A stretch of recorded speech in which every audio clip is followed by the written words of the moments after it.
Ռեմա ջան, ողջույն, օրհնում եմ բոլորիդ Հիսուս Քրիստոսի անունով, վստահ եմ, որ լավ եք, Աստծո ձեռքը ձեր հետ է ու համոզված եմ, որ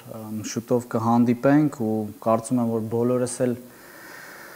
սպասում ենք այդ հանդիպմանը, որտեղ կարոտել ենք իրար, որտեղ ուզում ենք իրար տեսնել երես առ երես ու վստահ եմ, որ այդ ժամանակը մոտ է, բայց ինչպես շատ անգամ ասել ենք, փառք Տիրոջը նաև այս օրերի համար։ Կարծում եմ, որ մի ընթացք կա, որի հետ կապված բոլորս պետք է ուշադիր լինենք, ու ուզում եմ այսօր կենտրոնանանք դրա վրա։ Պահ է լինում, որ շարժվում ենք ու մեզ թվում է ամեն ինչ նորմալ է, ու երբ որ մտածում եմ այդ ամեն ինչի մասին, այդ ինքնաթիռի օրինակը եկավ աչքերիս առաջ, պահ կա, որ օդում ինքնաթիռը դրվում է ինքնակառավարման այդ ռեժիմի տակ, հա? Բայց այդ ինչ որ ժամանակի համար է, ինքնաթիռը չի կարա միշտ լինի ինքնակառավարման ռեժիմի տակ։ Պահ է գալիս, որ այդ ինքնաթիռը ղեկավարողը, հա, օդաչուն պետք է ամեն ինչ վերցնի իր ձեռքերի մեջ։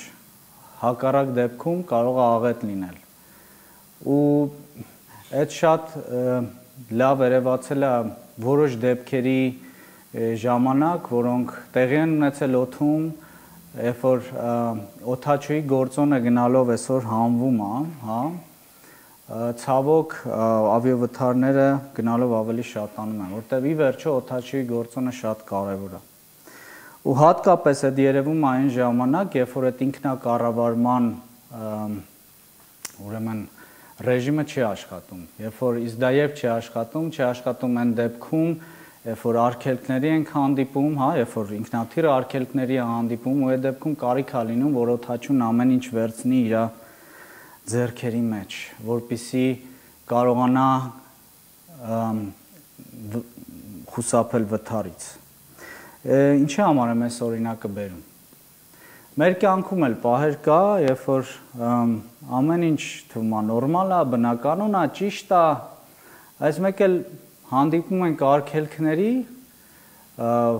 որտեղ կարիք է լինում, որ մենք նախաձեռնենք, որ մենք գործենք։ Ու այդ պարին է, որ հասկանում ենք, որ օրինակ մեր կյանքում ինչ-որ մեխանիկական ընթացք կա։ Թվում է մի պահ, որ ամեն ինչ լավ է, բայց հենց այդ պահերը ցույց են տալիս, թե ինչքան մենք կարիք ունենք ամեն ինչ կառավարելու, ոչ թե մեր ուժով, այլ Տիրոջ ուժով, այսինքն իրականում խոսքը արթուն լինելու մասին է։ Տիրոջմով արթուն լինելու մասին է։ Ու այսօրվա խոսքը ոչ թե ուղղակի արթնությանն է վերաբերվում, հա, վերնագիրը, որ ընտրել եմ, հետևյալն է, ոչ թե միայն մարգարեական խոսքով կամ տեսիլքներով, այլ նաև մարգարեական գործով, զորությամբ։ Ու հատվածը, որ ընտրել եմ, իրար հետ կարդալու ենք, ու հատվածի համատեքստի մեջ շատ կարևոր բաներ են քննարկելու, որը օգնելու է մեզ հասկանալու բուն թեմայի նպատակը։ Բացարեք ինձ հետ 4 Թագավորաց 6-րդ գլուխ ու կարդալու ենք շատ մի հայտնի մաս Եղիսեի կյանքից, կարդալու ենք 8-րդ խոսքից մինչև 17-րդ խոսքը։ Այն ժամանակ Ասորիների թագավորը պատերազմի դուրս եկավ Իսրայելի դեմ եւ իր ծառաների հետ խորհուրդ արեց ասելով. այսինչ տեղում պետք է բանակենք։ Բայց Աստծո մարդն Իսրայելի թագավորին լուր ուղարկեց, ասելով. զգուշացիր, որ այնտեղից չանցնես, քանի որ ասորիներն այնտեղ են իջել։ Իսրայելի թագավորը մարդ ուղարկեց այնտեղ, որի մասին Աստծո մարդն ասել էր ու զգուշացրել էր նրան, եւ ոչ թե 1 կամ 2, այլ շատ անգամներ փրկվեց։ Սրա հետևանքով ասորիների թագավորի սիրտը սաստիկ խռովեց, իր ծառաներին կանչելով նրանց ասաց. կարող եք ինձ հայտնել, թե մերոնցից ով է Իսրայելի թագավորի կողմում։ Նրա ծառաներից մեկն ասեց իրեն. Տեր իմ թագավոր, չկա այդպիսի մեկը, Դա Իսրայելում գտնվող Եղիսե մարգարեն է, Փառք Տիրոջը, որ քո ննջասենյակում խոսացածդ հայտնում է Իսրայելի թագավորին։ Ասած գնացեք, իմացեք նրա որտեղ լինել է, որպեսզի նրան բռնել տամ։ Նրան հայտնեցին ասելով, ահա նա Դոթայում է։ Ուստի թագավորը ձիեր ռազմակարգեր ու մեծ զորք ուղարկեց, որոնք գիշերով գնացին ու պաշարեցին քաղաքը։ Աստծո մարդու ծառան առավոտը վաղ արթնացավ ու դուրս գնաց, եւ ահա զորքերը, ձիերը ու կառքերը պաշարել են քաղաքը։ Ու ծառան Տիրոջն ասեց. «Վայ, Տերիմ, ինչ ենք անելու»։ Նա էլ պատասխանեց. «Մի վախեցի, քանի որ մեզ հետ եղողները նրանց հետ եղողներից ավելի շատ են»։ Եվ Եղիսեն աղոթեց ու ասեց. «Աղաչում եմ քեզ, Տեր, բաց արա սրա աչքերը, որպեսզի տեսնի»։ Տերը բացեց երիտասարդի աչքերը ու նա տեսավ, որ ահա լեռը Եղիսեի շուրջ բոլորը հրեղեն կառքերով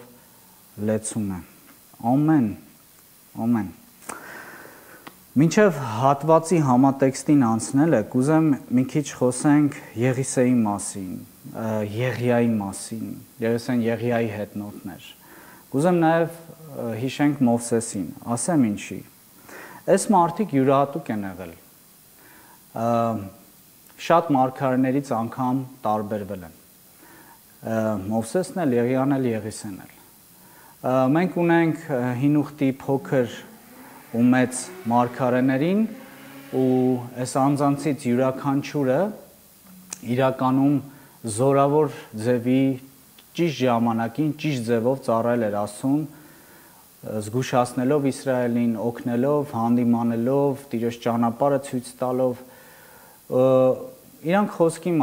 մարդիկ էին, հոգու մարդիկ էին, Աստծո խոսքը փոխանցող մարդիկ էին։ Բայց Մովսեսի, Եղիայի ու Եղիսեի կյանքը որոշակիորեն տարբերվում է։ Եթե համատենք փոքր ու մեծ մարգարեների կյանքի հետ, որտեղ այս մարգարեների կյանքը շատ լի էր գործով, հրաշքներով, գերբնական գործերով ու հրաշքներով։ Դրա մասին կարող եք կարդալ, ծանոթանալ, հենց թեկուզ մենակ Եղիսեի կյանքը 5, 6, 7 գլուխներում 4 թագավորոց խոսում այդ հրաշքների մասին։ Եղիսեի միջոցով, Եղիայի միջոցով սնունդի բազմացում էր եղել, ուրեմն հարություն էր տեղի ունեցել, կարդում ենք, որ երկաթի կացինն է ջրի երես դուրս գալիս, երկնքից կրակ է իջնում, այսինքն տեսնում ենք այդ Աստծո մարգարեի կյանքում ոչ թե ուղղակի ապագայի կանխատեսումը, կամ զգուշացումը, կամ հանդիմանությունը, կամ ճշմարտության զուտ փոխանցումը, այլ տեսնում ենք այս մարդկանց կյանքում այդ Աստծո այդ հարաբերությունների գերբնական դրսևորումը գործի ձևով։ Ու ես ամփոփենք այս հատվածը, ու իրականում Հիսուսը այս երկու իրականությունը մարմնավորում էր, թե խոսքի ճշմարտության փոխանցման, եւ թե գերբնական կյանքի ու շարժի առումով Հիսուսի կյանքը այս մարգարեական երկու ճյուղի, այսինքն խոսքի, ապագայի կանխագիտության, բայց նաև գերբնական գործի մարմնավորումն էր։ Մեր կյանքում էլ պետք է այդպես լինի։ Պողոս առաքյալը ասում է, ես չեկա ձեզ մոտ մարդկային պատիժ խոսքերով, այլ եկա հոգու եւ զորության ապացույցներով։ Տերը, երբ որ ուղարկում է աշակերտներին աշխարհ, ուղարկում է զորությամբ գործելու, ուղարկում է իշխանությամբ գործելու։ Եվ մենք պետք է օրինակ վերցնենք այս մարդկանցից։ Ու ի վերջո պետք է օրինակ վերցնենք մեր Տիրոջից, որը ոչ թե ուղղակի խոսքով եկավ, այլ գործով եկավ։ Երբ որ Տիրոջը հարցնում էին, ինչ իշխանություն ունես, ինչ իրավունք ունես նման բան ասելու, որ քո մեղքերը թողված են։ Ինքը մի բան ասեց, որն է հեշտ ասելը, մեղքերը թողված են, թե ասելը վեր կաց ու քայլի։ Որն է հեշտ ասելը։ Պարզա հեշտ է ավելի ասելը մեղքերդ թողնված են։ Բայց երբ որ ասում է, Տերը ասեց վեր կաց ու քայլիր, Դա ոչ միայն խոսում է նրա մասին, որ ինքը իրավունք ունի ասելու մեղքերը թողնված են, այլև զորություն ունի չքայլողին ասելու վերկաց ու քայլի։ Ու ճիշտ նույն ձևի պետքա տեղի ունենա մեր կյանքում, Աստծո ժողովուրդ, սիրելի Ռեմա։ Այդ լավ է, որ մենք մարգարեական խոսքեր ենք ունենում, շատ լավ է, որ մենք երազներ ենք տեսնում, շատ լավ է, որ մենք աղոթում ենք ու տեսիլքներ ենք տեսնում, խոսք ենք ունենում, փառք Տիրոջը հրաշալի է իրարու համար, բայց այսօր ես հավատում եմ, որ Աստված յուրահատուկ շեշտ է դնում նաև մարգարեաբար ապրելու վրա, որտեղ մարգարեի կյանքը իրականում ոչ թե մենակ խոսքի կյանք է, այլ նաև գերբնական գործի կյանք է։ Ու այսօր նույն ձևով, որպես Հիսուսի հետևորդներ, մեր կյանքը պետք է այս երկու իրականությամբ հավասար լցված լինի, թե խոսքով եւ թե գործով։ Հա։ Ես հավատում եմ, որ Տիրոջ մեջ մենք այսօր ավելին կարող ենք անել, քան Եղիան, Եղիսեն ու մյուսները։ Որովհետեւ մենք Աստծո զավակներն ենք, մենք ունենք Աստծո զորությունը, ու Աստված մեզ իշխանություն է տվել գործելու։ Եկեք հիմա հետ դառնանք հատվածին։ Այս հատվածի մեջ երկու մեծ պատկեր կա։ Մինչև բուն նյութին անցնել, ուզում եմ այդ պատկերի մասին խոսենք։ Կարդում ենք, որ կա թշնամու առկայությունը։ Ասորիների թագավորը պատերազմի էր դուրս եկել։ Ու կա մարգարեական, գերբնական ու զորավոր կյանքը։ Այս երկու օրինակները, այս երկու կետերը նաև մեր կյանքում լինում են։ Երբևէ մինչև անգամ մեր կյանքի վերջ մենք ազատված ու զատված չենք լինելու թշնամուց իր գործունեությունից։ Ինքը միշտ մեր շուրջն է լինելու։ Հա։ Մենք ազատվենք այդ ամեն ինչից մենակ այն դեպքում, երբ որ Տերը գա ու մեզ լիարժեք ազատի, այսինքն Տիրոջ երկրորդ գալստյան ժամանակ։ Բայց մինչև այդ թշնամին կա, թշնամին լինելու է, թշնամին գործելու է։ Պետք չի դրանից վախենալ, պետք չի դրանից զարհուրել։ Եղել է ու կա։ Ուղղակի միակ բանը, որ պետք է անենք թշնամուց չվախենալու համար, այն ինչ որ անում էր նաև Եղիսեն, դա ի վերջո Աստծո ծածկոցի տակ մնալն է, այնտեղ բնակվելն է։ Երբ որ մտածում էի սրա մասին, ճիշտ այդ կոկոնի օրինակը տեսա, կոկոնի թե սխալ եմ միգուցե ասում, երբ որ թիթեռը փակվում է, հա, երբ որ թիթեռը փակվում է, թիթեռը չէ, ворթը փակվում է, կաղապարվում է ու որոշակի ժամանակ հետո դրանից գեղեցիկ մի թիթեռ է դուրս գալիս, հա, այդ ողջ ընթացքում աշխարհը շարունակում է լինել իր շուրջը, բայց ինքը լրիվ ուրիշ իրականության մեջ է լինում։ Թեև աշխարհը կա իր վտանգներով, ինքը շարունակում է լինել, բայց այդ ворթը շատ յուրահատուկ ընթացք է անցնում, փուլ է անցնում այդ ժամանակահատվածում։ Ու այդ փուլի վերջնական արդյունքը այդ տգեղ ворթից այդ գեղեցիկ թիթեռի դուրս գալն է։ Երբ որ մենք Աստծո ծածկոցի տակ ենք, Աստծո ապահովության տակ ենք, աշխարհը շարունակում է լինել, թշնամին շարունակում է գործել, բայց մենք Աստծո ապահովությունն ենք ապրում։ Նույնը Իսրայելի կյանքում է միշտ եղել։ Իսրայելը բազում թշնամիներ է ունեցել, բայց այդ թշնամիների ուժը դրսևորում էր մենակ այն ժամանակ, երբ որ Իսրայելը դուրս էր գալիս իրականում Աստծո ծածկոցի տակից։ Մյուս դեպքերում, երբ որ Իսրայելը կառչած էր Աստծուց, սպասում էր Աստծուց, քայլում էր Աստծո հետ, թշնամին որևէ բան չէր կարողանում անել։ Երկրորդ բանի համար, մարգարեական այդ գերբնական կյանքը ապրելու համար, ի՞նչ է պետք անել, չհանձնվել, կառչել Տիրոջից, նախանձավոր լինել, փնտրել Տիրոջը, անդադար փնտրել Տիրոջը հարաբերությունների միջոցով։ Ես հավատում եմ, որ այսօր ժամանակն է, որտեղ պետքա կառչել Աստծուց այնպես, ինչպես կառչեց Հակոբը, երբ ի վերջո հասկացավ ով է իր հոր Աստվածը։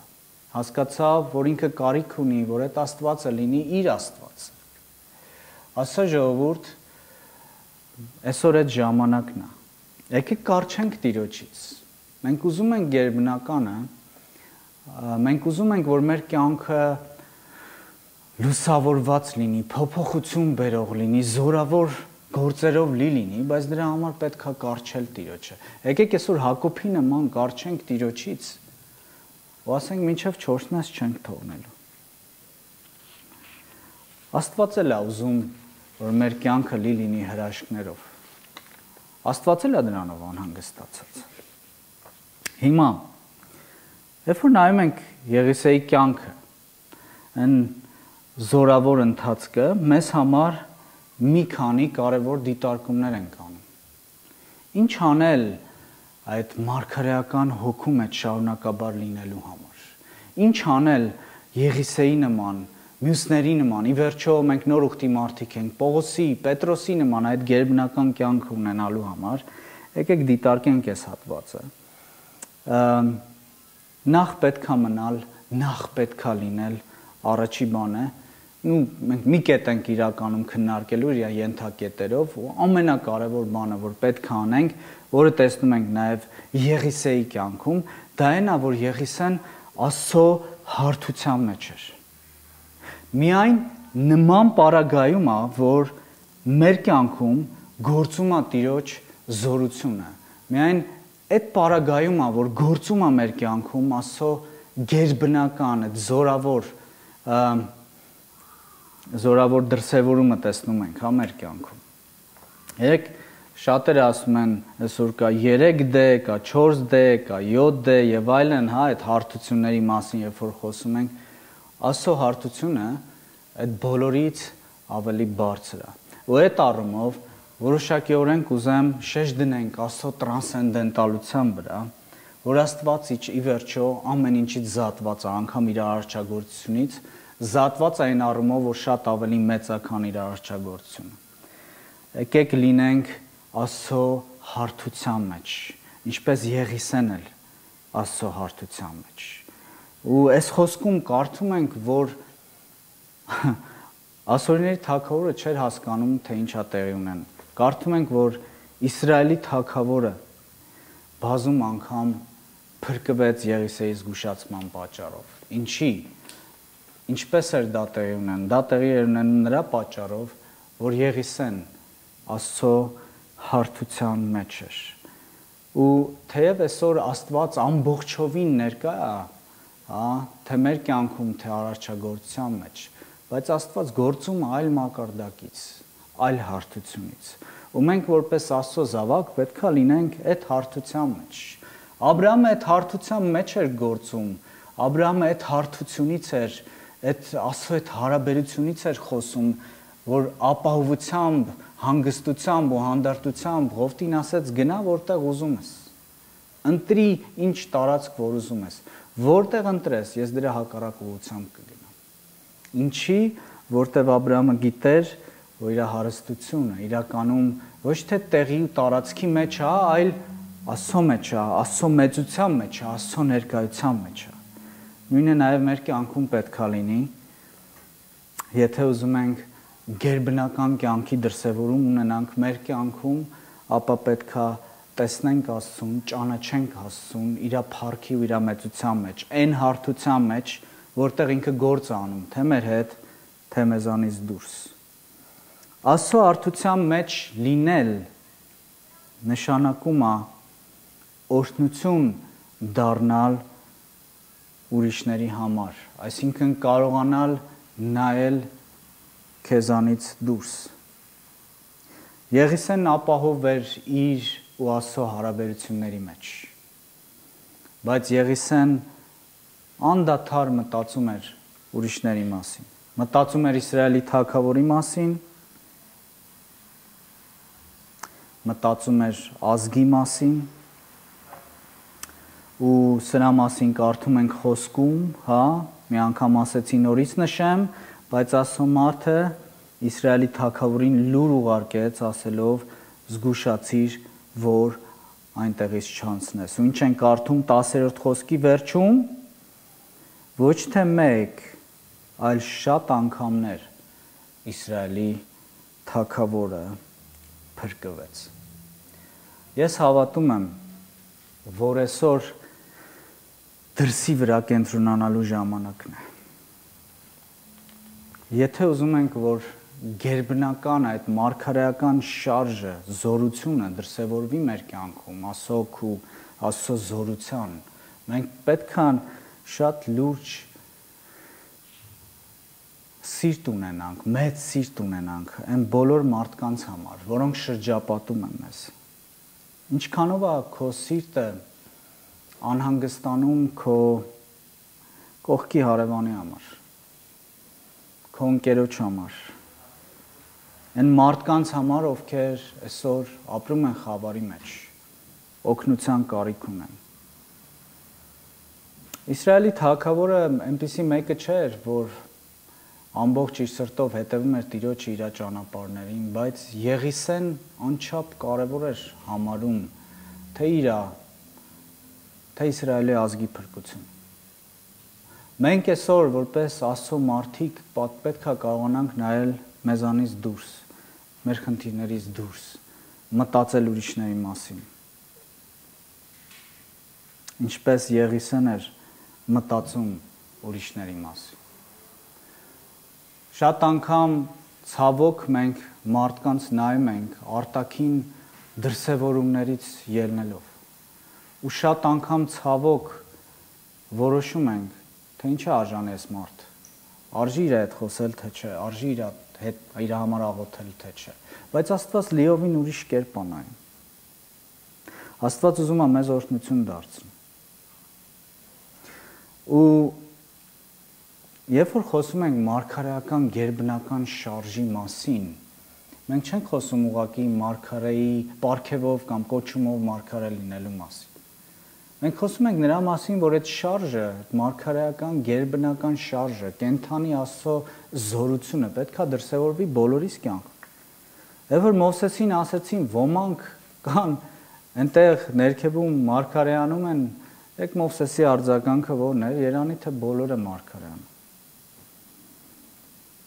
Երանի թե բոլորը մարգարեան։ Եթե մենք ուզում ենք, որ մեր կյանքում դրսևորվի Աստծո զորությունը, պետք է անդադար մտածենք այն մարդկանց մասին, որոնք Աստծո փրկության, Աստծո գերբնական գործը տեսնելու կարիք ունեն։ Եկեք ոչ միայն խոսենք մարդկանց, եկեք գնանք մարդկանց Աստծո լուծումը տանելով։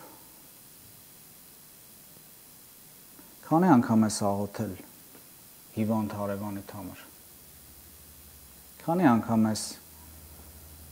աղոթել կարիքավորի համար, մեկի համար ում դրսում հանդիպել ես։ Եք շատ հեշտ է իրար համար մարգարեանալ, իրար խոսքեր փոխանցել։ Բայց Աստծո սիրտը ոչ միայն եկեղեցու ներսում է, այլ նաև դրսում է, ցանկացած մարդու համար։ Ու Տերը գնում էր իրականում ոչ միայն իրեն այդպես ասած ընդունողների մոտ, հա, այլ գնում էր ամեն մարդու մոտ, ով կարիք ունի։ Տիրոջը հանդիմանում էին նրա համար փարիսեցիները, որ ինքը մեղավորների ու մաքսավորների բարեկամը։ Աստծո ժողովուրդ, թող Տերը օրհնի մեզ, զորացնի մեզ, որպեսզի կարողանանք տեսնել այն մարդկանց, որոնք կարիքի մեջ են։ Այսօր Տերը միգուցե քեզ բարձրացնում է քո հարևանի համար, բայց միգուցե քեզ բարձրացնում է ազգի համար։ Չգիտեմ, Աստված գիտի, բայց եկեք փնտրենք բոլոր այն մարդկանց, ովքեր Աստծո կարիք ունեն,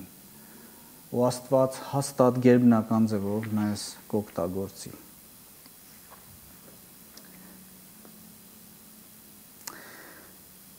Եթե մենք ուզում ենք լինել Աստծո հարթության մեջ, եթե Աստծո հարթության մեջ ենք իրականում, ինչպես Եղիսեն էր, թշնամու զորությունը ուղղակի խափանվում է։ Որտեղ ենք այդ տեսնում, գրած է, որ ասորիների թագավորը զարմացել էր ու չէր կարողանում հասկանալ ինչ է տեղի ունենում։ Այսինքն ասորիների թագավորին թվում էր, որ իր բանակի մեջ լրտես կա, բայց իրականում ոչ թե լրտեսն էր, այլ Աստծո մարգարեն էր, որ անգամ ասորիների թագավորի ծածուկում մտածածը կամ խոսացածը կարողանում էր փոխանցել Իսրայելի թագավորին ու զգուշացնել նրան։ Եթե մենք Աստծո հարթության մեջ ենք, թշնամին կորցնում է իր զորությունը, Աստծո ժողովուրդ, ու կապ չունի թշնամին ինչքան զոր է։ Հեզաբելը շատ զորեղ թշնամի էր Եղիայի համար, այնքան զորեղ, որ Եղիան անգամ քարայրում էր թաքնվել։ Բայց բավական էր Եղիան մտներ այդ Աստծո ծածկոցի տակ նորից, ու ինչ ենք կարդում, որ Հեզաբելը լիովին զինաթափվեց եւ կորցրեց իր զորությունը։ Ու Հեզաբելի պես զոր թշնամու վերջաբանը կարդում ենք, թե որքան անփառունակ էր։ Պատկերացնում եք թագու համար հոշոտվել է շների կողմից, ինչ անփառունակ մահեր, բայց այդպես է լինում բոլոր Աստծո թշնամիների հետ։ Եգիպտոսը ու Եգիպտոսի փարավոնը փորձեցին հակադրվել Աստծուն ու Աստծո գործին, բայց քանի որ ժողովուրդը հետևեց Մովսեսին, ժողովուրդը հետևեց Աստծո ծառային, դեպաբար հետևեց Աստծուն, նորից կարդում ենք, որ եգիպտական ողջ զորությունը ուղակի խափանվեց։ Ասորեստանը իր մեծ զորությամբ խափանվեց։ Թշնամին էլ, սատանան էլ մեր կյանքում միանշանակ խափանվելու է, եթե մենք լինենք Աստծո հարթության մեջ։ Նույնը, ինչպես կարդացինք արդեն Եղիսեի կյանքում էլ տեղի ունեցավ, թեև կարդում ենք, որ մեծ բանակ եկավ, բայց կարդում ենք, որ Եղիսեն բացարձակապես վախ չուներ, որովհետև Աստծո հարթության մեջ էր։ Կարդում ենք, որ Բաղամը պետքա գար ու անիծեր Իսրայելին, բայց ամեն անգամ, երբ մոտենում էր անիծելու, այդ կանեցքը ինչ էր վերածվում,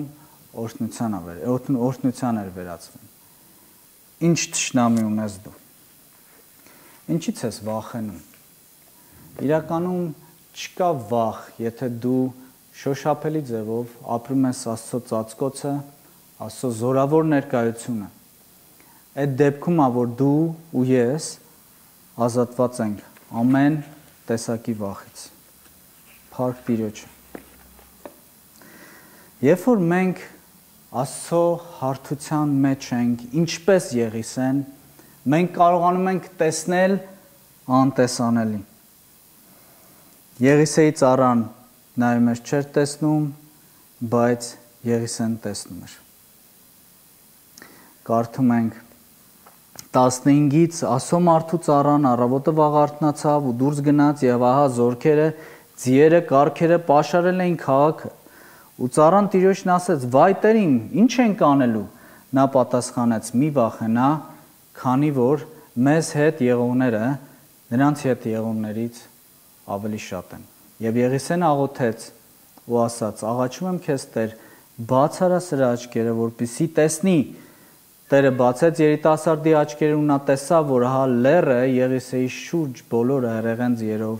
ու կառքերով լեցուն է։ Եթե մեր կյանքում վախեր կա, այդ բոլոր վախերը իրականում Աստծո անտեսանելին չտեսնելն է։ Մենք վախենում ենք այն ժամանակ, երբ որ չենք տեսնում Աստծո մեծությունը։ Բոլոր վախերի մեջ, անխաղությունների մեջ, նյարդային խնդիրների մեջ մի պատճառ կա Աստծո մեծությունը չտեսնելը։ Եկեք Եղիսեի պես լինենք, հա։ Մենք ուզում ենք ապրել գերբնական կյանքով ու փառք Տիրոջը։ Եկեք լինենք Աստծո հարթության մեջ ու խնդրենք Տիրոջը, որպեսզի բացի մեր աչքերը, որ հասկանանք, թե ինչ մեծ Աստծո ենք ծառայում։ Ինչն է այսօր ազդում իմ ու քո վրա։ Ինչն է այսօր խախտում իմ ու քո խաղաղությունը։ հարաբերությունը խնդիր է, միգուցե աշխատավայրում անլուծելի հարց է, ֆինանս է, մեր կյանքի որ ոլորտում է թշնամին բանակել։ Եկեք այդ ոլորտի վրա հռչակենք Աստծո լուծումը ու խնդրենք Տիրոջը, որպեսզի բացի մեր աչքերը, որ տեսնենք, թե ինչ մեծ Աստծո ենք իրականում ծառայում։ Ինչ ես վախենում կորցնել։ Իրականում բոլոր խնդիրների ետևում կա այդ Տիրոջը չտեսնելու, Տիրոջ մեծությունը չտեսնելու հարցը։ Նախանձում ես, ատում ես, չես հանդուրժում, լուծում չես գտնում, գնա դեպի Տիրոջը։ Մտի Տիրոջ ծածկոցի տակ, եղի Աստծո հարթության մեջ, որպեսզի բացվի իմ ու քո հոգևոր աչքերը։ Ինչ ենք շատ անգամ նախանձում։ Նախանձում ենք, որտեվ չենք տեսնում այն, ինչ որ Աստված մեզ տվել է։ Իսկ Աստված առատորեն է տալիս։ Եթե մենք մնանք Աստծո առատության մեջ, եթե գնահատենք այն ամեն ինչը ու տեսնենք այն ամեն ինչը, ինչ որ Աստված մեզ տվել է, մենք երբեք չենք նախանձի։ Ինչ ես ատում։ Գնա դեպի Տիրոջ։ Թող Տերը բացի քո աչքերը, ցույց տա իր մեծությունը, իր մեծ սերը, ու այդ դեպքում դու կազատվես ամեն ատելությունից, անհանդուրժողականությունից։ Ապրի Եղիսեի պես, ապրի Հիսուսի պես, պես անտեսանելի։ Աստված պատրաստ է բացելու իմ ու քո աչքերը, Աստծո ժողովուրդ։ Լինել Աստծո ծածկոցի, Աստծո հարթության մեջ, ծածկոցի չկներեք, լինել Աստծո հարթության մեջ, նշանակում է նաև փնտրել Տիրոջ միջոցը։ Սա շատ հետաքրքիր կետ է, եկեք կարդանք դրա մասին։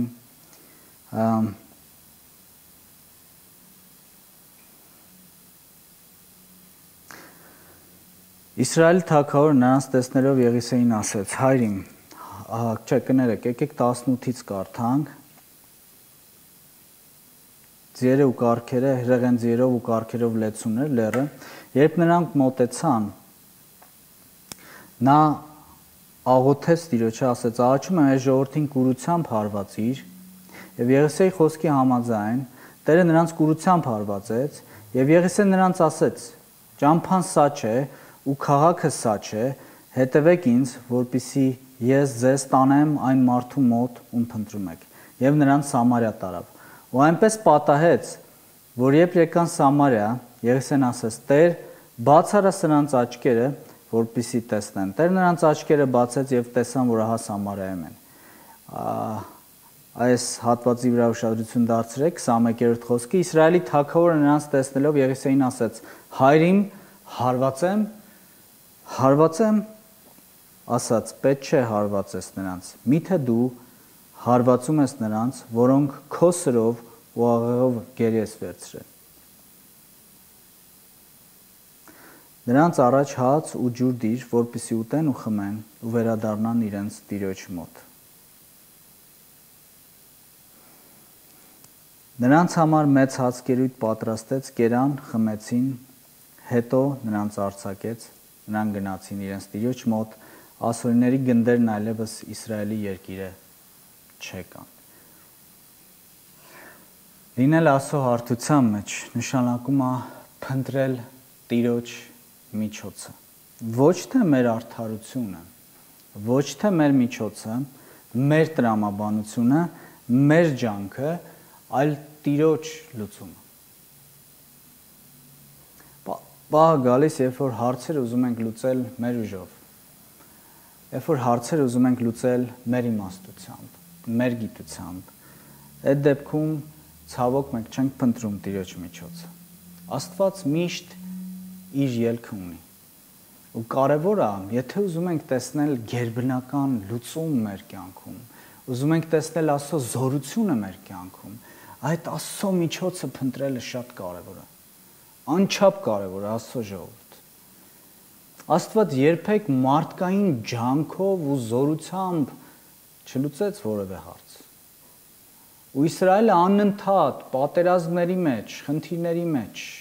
տարատեսակ պետք է հասկանար դա Աստծուց կարճելով, Աստծո միջոցից կարճելով։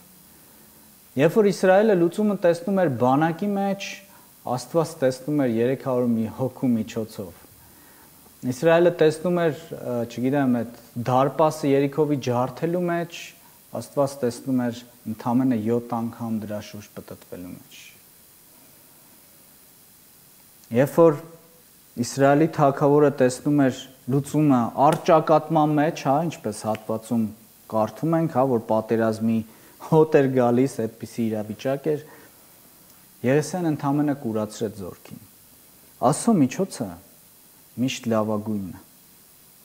Շատ ժամանակ լինում է մեր կյանքում, որ թեև աղոթում ենք, գալիս ենք Տիրոջ առաջ,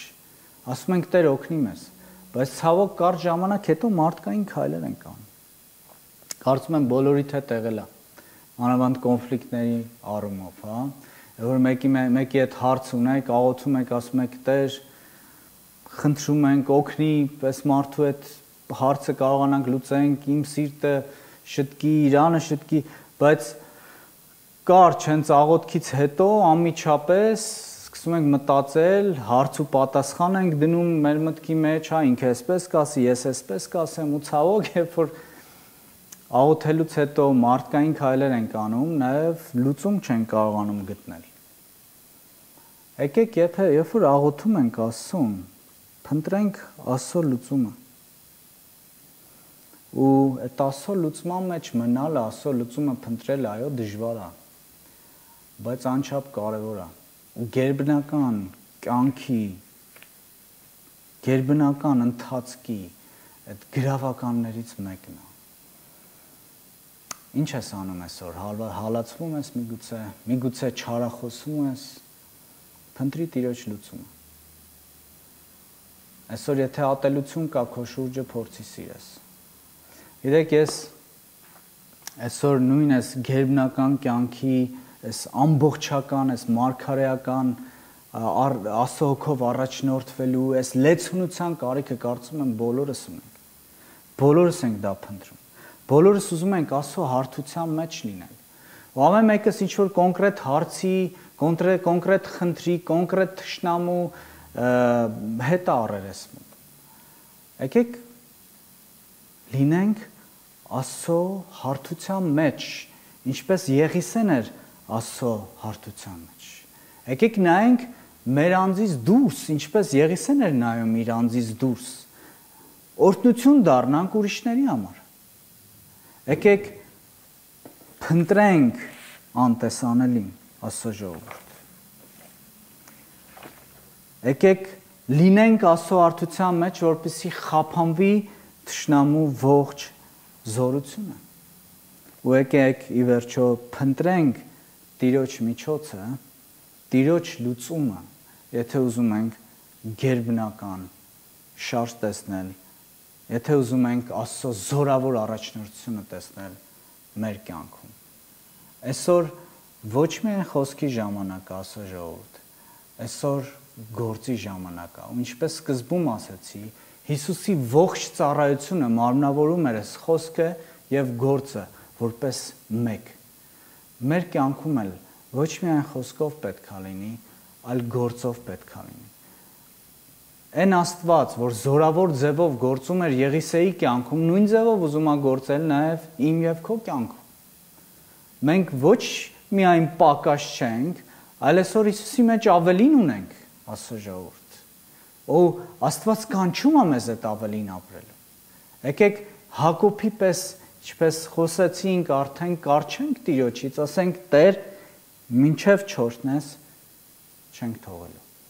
Եկեք թողնենք ամեն ինչ, ինչ որ Աստծուց չի, ու մտնենք Աստծո հարթության մեջ, ինչպես Եղիսեն թողեց ամեն ինչ ու գնաց Եղիայի հետևից, որտեղ Եղիայի կյանքում տեսել էր Տիրոջ զորությունը։ Ինչպես Եղիսեն Եղիայի վերցվելու ժամանակ ասեց, ուզում եմ քո կրկնակի օրհնությունը առնել։ Ինչ ենք ես ու դու այսօր փնտրում։ Եթե ուզում ենք այդ գերբնականը տեսնել,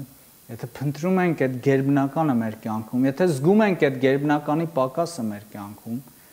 եկեք կարչենք Տիրոջից։ Եկեք դուրս գանք ամեն մարդկային հարթությունից, գնանք այնտեղ, որտեղ Աստված է։ Պողոսը, Ստեփանոսը, թեև մարդիկ էին, ովքեր քայլում ու ապրում էին այս աշխարհի մեջ, բայց միևնույն ժամանակ տեսնում էին այն, ինչ որ կտրված է այս աշխարհից, մեծ է այս աշխարհից, գերբնական առումով, Տիրոջն էին տեսնում, Տիրոջ մեծությունն էին տեսնում։ Ստեփանոսը, որ քարկոծվում էր երկրի վրա, հենց այդ նույն պահին տեսնում էր ավելին, տեսնում էր երկինքը, տեսնում էր Տիրոջը կանգնած հոր աջին։ Պողոսը ասում էր, չգիտեմ գնամ, թե մնամ, ես կարող ասի մենակ մի մարդ, որ տեսնում ավելին, քան երկրային կյանքը, երկրային իրականությունը։ Մեկին գիտեմ, որ մինչև երրորդ երկինք տարվեց։ Եկեք մտնենք Աստծո հարթության մեջ, Աստծո ժողովուրդ։ Եկեք կարչենք Տիրոջից, եկեք օրհնություն դառնանք մյուսների համար։ Հասկանանք, որ երբ որ Աստծո հարթության մեջ ենք, թշնամին անզոր է։ Երբ որ Աստծո հարթության մեջ ենք, ապա մենք կարողանում ենք տեսնել անտեսանելին։ Ու եկեք Աստծո հարթության մեջ լինելով, ինչպես Մարգարեի կյանքում էր ամբողջանում այս բոլոր կետերը, փնտրենք Տիրոջ միջոցը ու հռչակենք Տիրոջ լուծումը մեր կյանքի բոլոր իրականությունների վրա։ Փառք Տիրոջը, եկեք գանք աղոթքով։ Երկնային Հայր, քո առաջ ենք հիմա ու Հիսուս Քրիստոսի անունով խնդրում ենք, որ մեր կյանքը ոչ թե միայն լինի խոսքի կյանք, մարգարեական հռչակումների կյանք, այլ լինի նաև մարգարեական այդ գերբնական այդ զորությամբ լի կյանքը, Տեր, ինչպես կարդացինք այս հատվածում Եղիսեի կյանքում, ինչպես կարդում ենք քո գործի ու քո ծառայության մեջ, տեսնելով, Տեր, այդ գերբնականը, Տեր Հիսուս, ինչպես կարդում ենք առաջի դարում քո եկեղեցու զորավորների կյանքում, Տեր Աստված, մենք հավատում ենք, որ այսօր պակաս չենք, որտև քո օրհնությունը, քո զորությունը, քո կամքը այսօր նաև մեր համար, Տեր, գործում է ու պիտի գործի, Տեր, որտև այդ քո կամքն է, ով Աստված։ Դու ուզում ես տեսնել ոչ միայն խոսող եկեղեցի,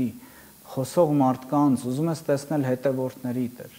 Ուզում ես տեսնել մարդկանց, ովքեր անդադար փնտրում են քո երեսը, մարդկանց, ովքեր քո հարթության մեջ են։ Ու մենք ուզում ենք այդ մարդկանց շարքերում լինել, ով Աստված։ Ոչ միայն քայլել ու լինել եկեղեցում ու խոսել նրա քո մասին, այլ քայլել քո հետ, ով Աստված։ Քայլել քո զորությամբ, Տեր։ Քայլել մարգարեաբար, ոչ միայն խոսել ու մարգարեական հռչակումներ անել, այլ քայլել մարգարեաբար, քայլել գերբնական կյանքով, քայլել քեզ հետևելով, ով Աստված, որտեղ դու նույն Աստվածն ես, Տեր։ Նույն Աստվածը, որը գործում էր Եղիսեի կյանքում, նույն Աստվածը, Տեր, որ գործում էր առաջի դարում, Տեր, նույն Աստվածը, որ գործում էր առաքյալների միջոցով, Տեր, առաջի դարի քո զավակների միջոցով, Տեր, դու նույն Աստվածն ես, որ ուզում ես այսօր գործել նաև մեր միջոցով, Տեր Աստված։ Օգնի մեզ մտնել քո հարթության մեջ։ Ազատի մեզ այն ամեն ինչից, ինչ որ խաթարում է, խանգարում է մեզ այդ գերբնական կյանքով ապրելու համար։ Տեր, օգնի մեզ, որպեսզի ամեն աղթ, ամեն մարդկային գործոն բերենք գցենք այդ զոհասեղանին, Տեր, որը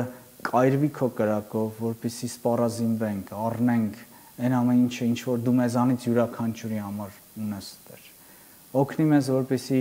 չնախանձենք, օգնի մեզ, որպեսզի չատենք, օգնի մեզ, որպեսզի արտաքնապես ուղղակի հետևորդներ չլինենք, այլ սրտով ու հոգով հետևենք քեզ սիրելով, Տեր։ Որտև դու ոչ միայն խոսքի Աստված ես, այլ դու զորության Աստված ես, դու գործի Աստված ես, ու դու ամեն մեկիս միջոցով ուզում ես փառավորվել ու գործել։ Երկնային Հայր, շնորհակալ ենք քեզանից։ Փառավորվես դու, Տեր, մեր կյանքում, մեր միջոցով, ահա Տեր քո առաջ ենք, Շնորհակալ ենք քեզանից